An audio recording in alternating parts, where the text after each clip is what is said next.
Hello students, welcome to Shivan concepts. నేను మీ Sivan. So ఇవాళ క్లాస్లో మనము తెలంగాణకు సంబంధించినటువంటి టీజీపీఎస్సీ గ్రూప్ 1 మెయిన్స్ ఉంది కదా, ఈ టీజీపీఎస్సీ గ్రూప్ 1 మెయిన్స్ కోసము ఆన్సర్ రైటింగ్ గురించి కొన్ని విషయాలు అయితే చెప్తాను. ఆన్సర్ రైటింగ్లో కూడా ఎటువంటి విషయాలు చెప్తానంటే, ఇక్కడ వచ్చేసి మెయిన్స్ సంబంధించి మామూలుగా ఒక 100 members 100 members same answer same content చదివినప్పటికీ, మీరు ఒకే బుక్ ఒకే కంటెంట్ చదివినప్పటికీ కొందరికి మాత్రమే మంచి మార్క్స్ వస్తాయన్నమాట. 5 to 10 మెంబర్స్ మాత్రమే మంచి మార్క్స్ గెయిన్ చేసుకుంటారు. ఎందుకు వస్తాయి, ఎటువంటి థింగ్స్ ఉంటాయి, అవన్నీ కూడా చూద్దాము. లేదా ఒక బుక్ అనేది ఆల్మోస్ట్ 10,000 పీపుల్ చదివారనుకోండి, 100 మెంబర్స్ మాత్రమే మంచిగా మార్క్స్ గెయిన్ చేసుకుంటారు. అటువంటి థింగ్స్ ఏముంటాయి ఇప్పుడు మనం డిస్కస్ చేసుకుందాము. చాలామంది ఏమనుకుంటారంటే ఇది హ్యాండ్ రైటింగ్ వల్ల అనుకుంటారు. హ్యాండ్ రైటింగ్ కదా, మెయిన్స్ అంతా కూడా డిస్క్రిప్టివ్ కాబట్టి హ్యాండ్ రైటింగ్ వల్ల వచ్చింది అనుకుంటారు. కానీ మేజర్ ఫ్యాక్టర్స్ మనం తీసుకుంటే హ్యాండ్ రైటింగ్ అనేది లాస్ట్లో ఉంటుంది. హ్యాండ్ రైటింగ్ అనేది ఇక్కడ కన్సిడర్ చేయరు, ఎక్కువ కన్సిడర్ చేయరు, లిటిల్ బిట్ ఉంటుంది. కానీ అయితే మీరు యూపీఎస్సీ టాపర్స్ యొక్క హ్యాండ్ రైటింగ్ అవి చూడండి, మిక్స్డ్గా రాస్తారు, మిక్స్డ్గా ఉంటాయి, స్పీడ్గా రాయాలి. కాబట్టి హ్యాండ్ రైటింగ్ కీలక పాత్ర పోయిస్తుందంటే కాదు.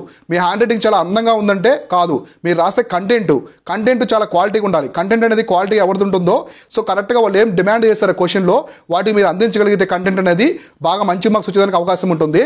అయితే ఆ సమాధానం అనేది 100 మందిలో మీరు మొదటి ప్లేస్లో రావాలంటే ఆన్సర్ని ఏ విధంగా రాయాలి, దానికి సంబంధించి కొన్ని ఎగ్జాంపుల్స్ తీసుకొని మీకు ఎక్స్ప్లెయిన్ చేస్తాను. ఈ క్లాస్లో ఎక్కువ టైం తీసుకుని తక్కువ టైంలో చెప్తాను, మన దాన్ని ఫాలో అవుతూ ఉండండి.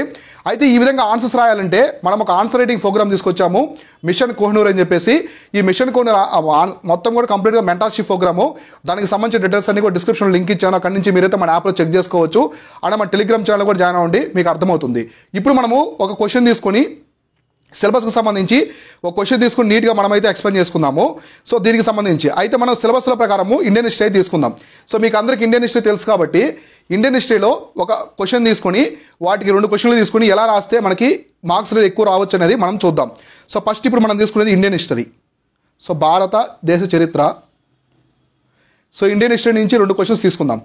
ఫస్ట్ మనము ఒక క్వశ్చన్ అయితే తీసుకుందాం. ఒక క్వశ్చన్ తీసుకుని ఎలా రాస్తే బాగుంటుందో చూద్దాము. ఫర్ ఎగ్జాంపుల్ కామన్ ఒక క్వశ్చన్ తీసుకుందాం. మిడివల్ ఇండియా తీసుకుందాం. మిడివల్ ఇండియాలో ఏదైనా పెద్ద ఎంపైర్, మనకు మిడివల్ ఇండియా అంటే ఢిల్లీ సల్తనత్తు and bhakti Sufi movement, Vijayanagara empire, Mughal empire. సరే మొఘల్ ఎంపైర్ తీసుకుందాం. మొఘల్ ఎంపైర్కి సంబంధించి ఎటువంటి ఫ్యాక్టర్స్ మేజర్గా డిక్లైన్ అయిందని చూద్దాం. ఫ్యాక్టర్స్ టు డిక్లైన్ అనమాట. Factors to decline Mughal empire అంటే మొఘల్ ఎంపైర్ అనేది అంతరించిపోవడానికి ఎటువంటి ఫ్యాక్టర్స్ ఉన్నాయని చెప్పేసి అడిగారు అనుకోండి క్వశ్చన్. మొఘల్ సామ్రాజ్యం అంతరించిపోవడానికి ఎటువంటి కారణాలు ఉన్నాయని చెప్పేసి అడిగారు. క్వశ్చన్ అడిగారు అనుకోండి, డిస్కస్ అన్నారు లేదా ఏదో ఒకటి ఎక్స్ప్లెయిన్ అన్నారు అనుకోండి.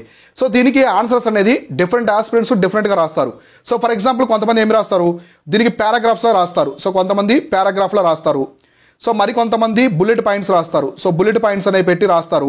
ఒక 15 బుల్లెట్ పాయింట్లు 15 వాళ్ళ రాస్తారనమాట. 12 నుంచి 15 వరకు రాస్తారు, 2 లైన్స్ 3 లైన్స్ అట్లా. కొంతమంది సబ్ హెడింగ్స్ పెడతారు. కొంతమంది సబ్ హెడింగ్స్ పెడతారు. ఈ సబ్ హెడింగ్స్ కూడా ఒక 10 సబ్ హెడింగ్, ఒక 7 to 10 సబ్ హెడింగ్స్ పెట్టి వివరిస్తారనమాట. పారాగ్రాఫ్స్ కూడా మనకి 4 లైన్స్ 5 లైన్స్లో రాస్తారనమాట. ఇలా మామూలుగా కామన్గా అందరు రాస్తారు. ఇలా ఇది ప్యాటర్న్, కామన్గా ఇట్లా రాసేది ప్యాటర్న్గా ఉంటుంది. అయితే అందరు రాసే కంటెంట్ సేమ్గా ఉండొచ్చు, సేమ్ కూడా ఉండొచ్చు. సరే కంటెంట్ కూడా సేమ్గా రాశారనుకోండి, సేమ్గా కూడా రాశారు. అయితే మెయిన్ మార్క్స్ ఇక్కడ సేమ్ కంటెంట్ రాసినప్పటికీ, సేమ్ బుక్ చదివినప్పటికీ ఎవరు గెయిన్ చేసుకుంటారంటే మార్క్స్ అనేది స్మార్ట్గా ఆలోచించిన వాళ్ళు. అందుకే నేను చాలా క్లాసుల్లో మీకు చెప్తూ ఉంటాను, మెయిన్స్ అంటే ఒక హార్డ్ వర్కే కాదు, చాలా స్మార్ట్గా ఆలోచించాలి. మీరు వేపు ప్రెజెంటేషన్ అనమాట, మీరు ఎలా ప్రజెంట్ చేస్తున్నారో దాన్ని బట్టి మార్క్స్ అనేది ఉంటుంది. కానీ అంతే తప్ప కంటెంట్ అనేది అందరూ సేమ్గా రాసినంత మాత్రాన అందరికీ పడవనమాట. అయితే ఇక్కడ ఫ్యాక్టర్స్ అడిగాడు. హిస్టరీలో మనం ఎలా రాయాలంటే క్వశ్చన్స్ అనేది ఫ్యాక్టర్స్ ఇక్కడ చూడండి, కీవర్డ్ ఫ్యాక్టర్స్ తీసుకోవాలి. దీన్ని మీరు ఏం చేయాలంటే డివైడ్ చేసుకోవాలన్నమాట. ఫర్ ఎగ్జాంపుల్ దీన్ని డివైడ్ చేసుకోవాలి. ఫస్ట్ మీరు ఫ్యాక్టర్స్ అన్నాడు. అడ్మినిస్ట్రేటివ్ ఫ్యాక్టర్స్ ఏమున్నాయి, మొఘల్ సామ్రాజ్యం అనేది అంతరించిపోవడానికి పరిపాలనలో ఎటువంటి ఫ్యాక్టర్స్ అనేవి దోహదపడ్డాయి. నెక్స్ట్ వచ్చేసి పొలిటికల్ ఫ్యాక్టర్స్ కావచ్చు. రాజకీయంగా ఎటువంటి ఫ్యాక్టర్స్ ఉన్నాయి. నెక్స్ట్ ఎకనామిక్ ఫ్యాక్టర్స్ ఏమున్నాయి. ఎకనామిక్ ఫ్యాక్టర్స్ ఏమున్నాయి. నెక్స్ట్ సోషియో కల్చరల్ ఫ్యాక్టర్స్ ఏమున్నాయి. నెక్స్ట్ అదర్ ఫ్యాక్టర్స్ మిస్లేనియస్ ఇట్లా పెట్టి రాయొచ్చు అనమాట. ఇలా మీరు 5గా డివైడ్ చేసుకోవాలి. మళ్ళీ దీంట్లో మీరు ఏం చేయాలంటే బుల్లెట్ పాయింట్స్ రాయండి. ఇక్కడ మళ్ళీ ఇట్లా డివైడ్ చేసుకున్నారు కదా, ఇప్పుడు అడ్మినిస్ట్రేటివ్ ఫ్యాక్టర్స్కి ఒక 2 బుల్లెట్ పాయింట్స్ రాయండి. పొలిటికల్కి ఒక 2 బుల్లెట్ పాయింట్స్ రాయండి. ఎకనామిక్కి 2 బుల్లెట్ పాయింట్స్ రాయండి. లేదా social cultural factors 2 bullet points, ఇక్కడ 2 బుల్లెట్ పాయింట్స్. ఇట్లా రాశారంటే చాలా చాలా వండర్ఫుల్గా ఉంటుంది అనమాట ఆన్సర్ అనేది. చూడడానికి కూడా ప్రెజెంటేషన్ అనేది చాలా వండర్ఫుల్గా ఉంటుంది. అయితే మీరు ఎప్పుడైతే పారాగ్రాఫ్స్ దీనికి ప్రిఫర్ చేశారో అంత అట్రాక్టివ్ అనిపించదు అనమాట. కానీ ఇక్కడ ఏమనగంటే ఫ్యాక్టర్స్ అన్నాడు. ఫ్యాక్టర్స్ అన్నాడు కాబట్టి మీరు ఇక్కడ ఏం చేశారు, క్వశ్చన్ ఆన్సర్స్లో ఫ్యాక్టర్స్ని కంప్లీట్గా డివైడ్ చేశారు, నీట్గా డివైడ్ చేశారు. Administrative, political, economic factors, social factors ఇలా చేశారు. అదే మీరు పారాగ్రాఫ్లో అడ్మినిస్ట్రేటివ్ ఫ్యాక్టర్స్ స్టార్ట్ చేశారనుకోండి, పారాగ్రాఫ్స్గా ఉంటుంది. ఒక్కోసారి ఎగ్జామినరు కరెక్షన్ చేసేటప్పుడు 2 పారాగ్రాఫ్స్ సేమ్గా అనుకోవచ్చు, కాబట్టి ఇలా ఉంటుంది. కానీ ఇక్కడ మీరు ఏం చేశారు, అడ్మినిస్ట్రేటివ్ ఫ్యాక్టర్స్ అంతా కూడా డివైడ్ చేశారు సబ్ హెడ్డింగ్స్గా, మళ్ళీ దానికి ఒక కీ పాయింట్స్ ఇచ్చారు కొన్ని, ఇట్లా ఇవ్వచ్చు. అయితే ఇక్కడ నేను బుల్లెట్ పాయింట్స్ రాయమన్నా కదా, ఇక్కడ బుల్లెట్ పాయింట్స్ డైరెక్ట్ మ్యాటర్ కూడా రాయొచ్చు అనమాట. సబ్ హెడ్డింగ్స్ కింద మ్యాటర్ కూడా రాయొచ్చు, కానీ నేనైతే మీకు బుల్లెట్ పాయింట్స్ ప్రిఫర్ చేస్తాను. అడ్మినిస్ట్రేటివ్ ఫ్యాక్టర్స్ ఏమున్నాయి, 2 రాయండి, 2 బుల్లెట్ పాయింట్స్ రాయండి. సోషల్ కల్చరల్, ఇటువంటి అదర్ ఫ్యాక్టర్స్. సో ఔరంగజేబు ఎక్కువగా మనల్ని డిస్టర్బ్ చేస్తారు ఆ టైంలో. ఔరంగజేబు రిలీజియస్ పాలసీస్ కావచ్చు, ఎకనమీ పరంగా ఎక్కువగా హిందూస్ మీద జిజియా ట్యాక్స్ ఇట్లాంటి వేయడం కానీ, జిజియా పన్ను, ఇంకా పిలిగ్రమ్ ట్యాక్స్ ఇట్లాంటి వేసి చాలా ఇబ్బంది పెట్టారు కదా. సో ఇటువంటి ఫ్యాక్టర్స్ మీదుగా చూడండి. సో తర్వాత అడ్మినిస్ట్రేటివ్ పరంగా కావచ్చు, పొలిటికల్ పరంగా, అడ్మినిస్ట్రేటివ్ పరంగా చూసుకున్నా మనము ఎక్కువగా ఈ మొఘల సామ్రాజ్యం తర్వాత ఔరంగజేబు తర్వాత వీక్ లీడర్స్ అనమాట, ఇంకెవరు లేరు మొఘల సామ్రాజ్యంలో సరిగా, ఇటువంటి అనమాట. ఇలా ఆన్సర్ అనేది రాస్తే చాలా వండర్ఫుల్గా ఉంటుంది, మంచి మార్క్స్ కూడా మీకు పడేదానికి ఆస్కారం అయితే ఉంటుందన్నమాట. సరే, ఇంకొక ప్రశ్న తీసుకుందాం. సో ఇండియన్ హిస్టరీ నుంచి ఇంకో ప్రశ్న తీసుకుందాం. సో మనకి కామన్గా అడిగే ప్రశ్న చాలా చాలా ఇంపార్టెంట్. మనకి ఆ నేషనల్ మూమెంట్లో ఎక్కువగా ఆ ట్రైబల్ మూమెంట్స్, పీసెంట్ మూమెంట్స్ ఎలా వస్తుంటాయి. సో అయితే మనం రైతులకు సంబంధించి తీసుకుందాం. సో ట్రైబల్ మూమెంట్స్ ఎక్కువ అడుగుతూ ఉంటారు, అయితే ఈసారి మనం పీసెంట్ మూమెంట్స్ తీసుకుందాం. So for example peasant movements అంటే రైతుల ఉద్యమాలు. సో పీసెంట్ మూమెంట్స్ ఏ విధంగా జరిగాయి, పీసెంట్ మూమెంట్స్ అనేది ఆ నేషనల్ ఫ్రీడమ్ స్ట్రగుల్లో ఏ విధంగా జరిగాయి. సో లేదా వాటికి ఇంపాక్ట్, సరే తర్వాత చూద్దాం, వాటికి ఇంపాక్ట్ ఎలా ఉందో కూడా, ఇండియా ఇంపాక్ట్ ఎలా ఉందో చూద్దాం. ఇది అడిగాడు ప్రశ్న, ఇలా అడిగాడు. సో ప్రీవియస్ ఇది యూపీఎస్సీలో ప్రీవియస్ క్వశ్చన్ అనమాట, దీన్ని తీసుకున్నాం. సో ఫస్ట్ ఇక్కడ ఏమడిగాడు, 2 పార్ట్స్గా డివైడ్ చేసుకోవాలి క్వశ్చన్. ఇక్కడ ఖచ్చితంగా ప్రతి ఒక్కరు ప్రశ్న 2-3 టైమ్స్ చదవాలి ఖచ్చితంగా. చదివిన తర్వాత ఇక్కడ ప్రశ్న కూడా 2 రకాలుగా అడిగాడు. ఒకటేం అడిగాడు, సో ఫ్రీడమ్ స్ట్రగుల్లో, నేషనల్ మూవ్మెంట్లో, స్వాతంత్రోద్యమంలో రైతు ఉద్యమాలు ఏ విధంగా ఉన్నాయి అడిగాడు. తర్వాత దాని యొక్క ప్రభావం, సో తెలుగు మీడియం వాళ్ళు క్లియర్గా చూసుకోవాలి దాని యొక్క ప్రభావం. సో దాని యొక్క ప్రభావం ఎలా ఉందని చెప్పేసి అడిగాడు. కాబట్టి క్వశ్చన్ మనము 2 పార్ట్స్గా డివైడ్ చేసుకోవాలి, అంటే 2 రకాలుగా రాయాలన్నమాట. దీని అర్థం ఏంటంటే, సో ఇక్కడ దీనికి 5 మార్క్స్, దీనికి 5 మార్క్స్ అని చెప్పేసి అర్థం. ఎప్పుడైనా ప్రశ్న అనేది 2 పార్ట్స్గా డివైడ్ చేసుకుంటే 5 మార్క్స్ ఉంటుంది, 3 పార్ట్స్గా డివైడ్ చేసుకుంటే సో 3 మార్క్స్గా అలా ఉంటుందన్నమాట. కాబట్టి ఇలా ఫస్ట్ పార్ట్ ఏమడిగాడు, పీసెంట్ మూమెంట్స్ అన్నాడు. సో పీసెంట్ మూమెంట్స్ అంటే మనకి ఇండిగో రివోల్ట్ కావచ్చు, పబ్నా రివోల్ట్, పబ్నా రెబలియన్ కావచ్చు, సో దక్కన్ రివోల్ట్స్ కావచ్చు, మనకి చంపారన్ సత్యాగ్రహ, కేదా సత్యాగ్రహ, తెబాగా మూమెంట్, ఇలా చాలా ఉన్నాయి, మన దాంట్లో చాలా ఉన్నాయి కదా. అయితే మీరు డైరెక్ట్గా ఇందులో డిఫరెంట్గా రాస్తారు. కొందరు ఏం చేస్తారు, డైరెక్ట్గా సబ్ హెడ్డింగ్స్ పెట్టేస్తారు. So indigo revolt, so indigo revolt రాస్తారు. So next Pabna rebellion, next Deccan revolts, so Champaran satyagraha, so next మనకి కేదా సత్యాగ్రహ తీసుకోవచ్చు, ఇంకా మనకి ఆ తెబాగా మూమెంట్ తీసుకోవచ్చు, తెబాగా మూమెంట్, ఇట్లా ఉంటాయి కదా. సో ఇలా ఉన్నాయి. ఇలా రాశారనుకోండి, ఇలా రాసేదానికంటే కూడా, మీరు పారాగ్రాఫ్స్ రాసేదానికంటే కూడా, ఇలా రాసేదానికంటే కూడా డివైడ్ చేయండి, నేషనల్ మూమెంట్ డివైడ్ చేయండి. సో నేషనల్ మూమెంట్ అంటే ఏంటి, సో మనకి నేషనల్ మూమెంట్ మేజర్గా 2 పార్ట్స్గా మనం డివైడ్ చేసుకోవచ్చు. ఒకటి బిఫోర్ గాంధీ, ఎందుకంటే గాంధీ కీలక పాత్ర పోషించారు కాబట్టి మన స్వాతంత్రోద్యమంలో, before Gandhi, after Gandhi, so Gandhi వచ్చిన తర్వాత. సేమ్ ఇలాంటి ఇక్కడ కూడా డివైడ్ చేయండి, ఎందుకంటే ఎగ్జామ్ అనేది ఇంప్రెస్ చేయడానికి ఇటువంటిది మంచి బెనిఫిట్ అనమాట ఇది. ఇట్లా మీరు డివైడ్ చేయండి. ఇప్పుడు ఏం చేస్తారంటే బిఫోర్ గాంధీ మూమెంట్స్ ఏమున్నాయి, ఫర్ ఎగ్జాంపుల్ ఈ 3 కూడా బిఫోర్ గాంధీ. సో మీకు అర్థం కావడం కోసం ఇలా ఇచ్చాను, బిఫోర్ గాంధీ ఫేజ్ అనమాట. సో గాంధీ ఫేజ్ ముందు జరిగినవి. After Gandhi phase, so peasant మూమెంట్స్ని మీరు ఆఫ్టర్ గాంధీ ఫేజ్ అనమాట. సో ఫేజ్ ఇప్పుడు చూడండి, చంపారన్ సత్యాగ్రహ కావచ్చు, కేదా సత్యాగ్రహ, తెబాగాని గాంధీ గారు వచ్చిన తర్వాత, మన భారతదేశానికి వచ్చిన తర్వాత జరిగాయి. ఇవన్నీ కూడా గాంధీ గారు రాకముందు జరిగాయి అనమాట.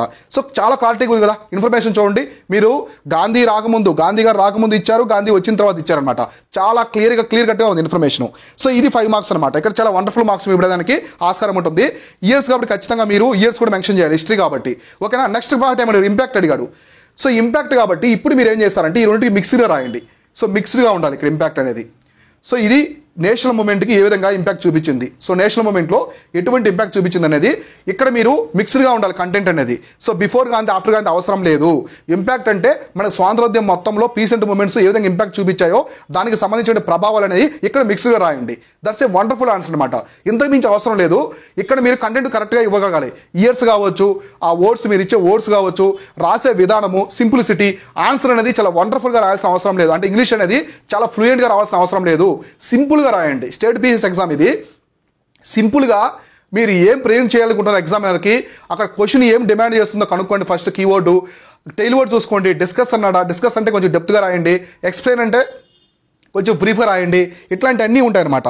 అయితే ఇవన్నీ ఎలా తెలుస్తాయి? సో మీకు అందరికి ఎలా తెలుస్తాయంటే, సో దీనికోసం మనము ఒక మెంటర్షిప్ ప్రోగ్రామ్ తీసుకొచ్చాం. శివన్ కాన్సెప్ట్స్ యాప్లో ఒక మెంటర్షిప్ ప్రోగ్రామ్ అయితే తీసుకొచ్చాం అనమాట. సో దాని పేరే మిషన్ కోహినూర్ అనమాట. సో మిషన్ కోహినూరు అయితే ఇందులో ఎలాంటి టెస్ట్ సిరీస్ ఉండదు, మెయిన్స్ టెస్ట్ సిరీస్ ఉండదు. మనం ఏం చేస్తామంటే మెయిన్స్ టెస్ట్ సిరీస్కి ఆ కరెక్షన్ చేయడానికి పేపర్లో ఆల్మోస్ట్ మెంటర్షిప్లో 50% టైం పోతుంది అనమాట. అయితే మెయిన్స్లో మనం మెయిన్స్ మెంటర్షిప్లో 50% టైం పోద్ది పేపర్ కరెక్షన్ చేయడానికి. ఆ 50% టైము మెయిన్స్ టెస్ట్ సిరీస్ లేదు కాబట్టి నేను మీ ఆన్సర్ రైటింగ్ మీద పెడుతున్నాను. అంటే కంప్లీట్గా ఇది వచ్చేసి ఏంటంటే ఒక ఆన్సర్ రైటింగ్ ప్రోగ్రామ్ అనమాట. సో ఒక ఆన్సర్ రైటింగ్ ప్రోగ్రాము మెంటర్షిప్. ఇందులో మీకు ఆన్సర్ రైటింగ్ సంబంధించినటువంటి బేసిక్స్ దగ్గర నుంచి జీరో దగ్గర నుంచి హీరో లెవెల్స్ వరకు, బేసిక్స్ దగ్గర నుంచి అడ్వాన్స్ లెవెల్ వరకు మొత్తం ఎక్స్ప్లెయిన్ చేస్తాను. తర్వాత మీకు ప్రతి సబ్జెక్టుకి సంబంధించి 10 నుంచి 15 మోడల్ ఆన్సర్స్ నేనే ఇస్తాను. సో మోడల్ ఆన్సర్స్ ఇందాక చెప్పాను కదా, ఇట్లాంటివి చేయిస్తాను అనమాట. సో దీనివల్ల మీకు తెలుస్తుంది. 10 జనరల్ ఎసెస్ ప్రొవైడ్ చేస్తాను, 35 హిందూ ఆర్టికల్స్, 1 ఇయర్లో ఇంపార్టెంట్ హిందూ ఆర్టికల్స్ ప్రొవైడ్ చేస్తాను. ఈ ప్రోగ్రామ్ అంతా కూడా మనకి తెలుగు మీడియం ఉంటుంది, ఇంగ్లీష్ మీడియం ఉంటుంది. చాలా మంది ఇప్పటికే ఎన్రోల్ అయి ఉన్నారు. మీరు ఎవరైనా జాయిన్ అవ్వాలనుకుంటే సో మీరు డిస్క్రిప్షన్లో మిషన్ కోహినూర్కి సంబంధించిన లింక్ ఇచ్చాను, లేదా మన శివన్ కాన్సెప్ట్స్ యాప్ డౌన్లోడ్ చేసుకుని కూడా మీరు జాయిన్ అవ్వచ్చు. అయితే చాలా చాలా వండర్ఫుల్ అనమాట, వండర్ఫుల్గా ఉంటుంది మన ప్రోగ్రాము. తక్కువ సీట్స్ ఉంటాయి, తక్కువ మంది తీసుకొని బాగా ఫోకస్ చేస్తాము. ఇది కంప్లీట్గా ఆన్సర్ రైటింగ్ ప్రోగ్రామ్ కాబట్టి నేను జూమ్ సెషన్స్ తీసుకొని మిమ్మల్ని చెక్ చేస్తాను. ఇండివిజువల్ గైడెన్స్ ఉంటుంది, ఆన్సర్స్ ఎలా రాస్తున్నారు, ఎలా ప్రిపేర్ చేసుకుంటున్నారు. 10 మార్కుల క్వశ్చన్స్ అనమాట. సో 10 మార్కుల క్వశ్చన్స్కి మీరు ఎన్ని వర్డ్స్ రాయాలి, ఏ క్వశ్చన్కి బుల్లెట్ పాయింట్స్ రాయాలి, ఏ క్వశ్చన్కి సబ్హెడింగ్స్ పెట్టాలి, ఏ క్వశ్చన్కి పారాగ్రాఫ్స్ రాయాలి, ఎటువంటి క్వశ్చన్స్లో డయాగ్రామ్స్ యూస్ చేయాలి, ప్రతి ఒక్కటి కూడా నేను క్లియర్గా ఎక్స్ప్లెయిన్ చేస్తాను. ఇంగ్లీష్ క్వాలిఫైయింగ్ పేపర్ కూడా నేనే చెప్తాను. ఇందులో ఇంగ్లీష్ క్వాలిఫైయింగ్ పేపర్ కూడా ఎటువంటి బుక్స్ చదవాలి అని చెప్తాను. అయితే మన గైడెన్స్లో ఉన్నటువంటి బెస్ట్ థింగ్స్ ఏంటంటే బుక్స్ అండ్ సోర్సెస్ అనమాట. మీకు నేను చెప్పే బుక్స్ కావచ్చు, సోర్సెస్ ఇవి చాలా వండర్ఫుల్గా ఉంటాయి. తర్వాత వచ్చేసి ఆన్సర్ రైటింగ్ ప్రోగ్రామ్ అంటే కంప్లీట్గా మెంటర్షిప్ అనమాట. ఇందువల్ల మీకు కంప్లీట్ తెలుస్తుంది.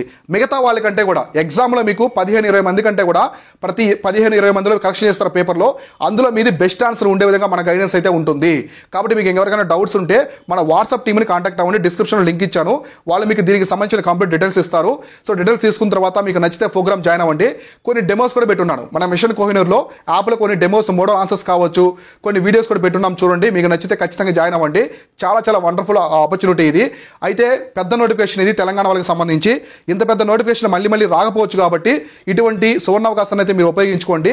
మన మెంటర్షిప్ చాలా చాలా బాగుంటుంది, ఓపెన్గా ఉంటుంది అనమాట. ఓపెన్ మైండెడ్గా ఏ విషయాలు ఉంటాయి, ఎటువంటి దాని మీద ఆన్సర్ రైటింగ్ మీద పెట్టాలి, ఎగ్జామినర్స్కి ఎటువంటి ప్రెజెంటేషన్ ఇవ్వాలి, కీవర్డ్స్ అంటే ఏంటి, ప్రతిదీ కూడా నీట్గా నేనైతే ఎక్స్ప్లెయిన్ చేస్తాను. ఇది ఓవరాల్గా దీనికైతే సంబంధించింది. ఇలా అనమాట. ఇలా ఆన్సర్స్ అనేది అందరూ రాస్తారు, అందరూ చదివిన కంటెంటే ఉంటుంది. కానీ కొంచెం డిఫరెంట్గా స్మార్ట్గా రాయడం వల్ల మిగతా వాళ్ళకంటే కూడా 1 మార్కు లేదా హాఫ్ మార్కు సంపాదించుకున్నారంటే ప్రతి క్వశ్చన్లో మీరు టాప్లో ఉంటారు, టాప్ 20లో ఉండడానికి అవకాశం అయితే ఉంటుందన్నమాట. ఖచ్చితంగా 1 మార్కు లేదా 1 హాఫ్ మార్క్ అనేది మిగతా వాళ్ళకంటే ఎప్పుడైతే మీరు గెయిన్ చేసుకుంటారో మీరు టాప్లో ఉంటారు. ఆటోమేటిక్గా చెప్పాల్సిన అవసరం లేదు. అటువంటి గెయిన్ చేసుకోవాలంటే మీకు ఇచ్చే మెంటర్షిప్ కరెక్ట్గా ఉండాలి. మెంటారు మంచి పల్స్ తెలిసి ఉండాలి. మెంటార్కి మీకు ఆన్సర్ రైటింగ్కి సంబంధించి మంచి పల్స్ అనేది తెలిసి ఉండాలి.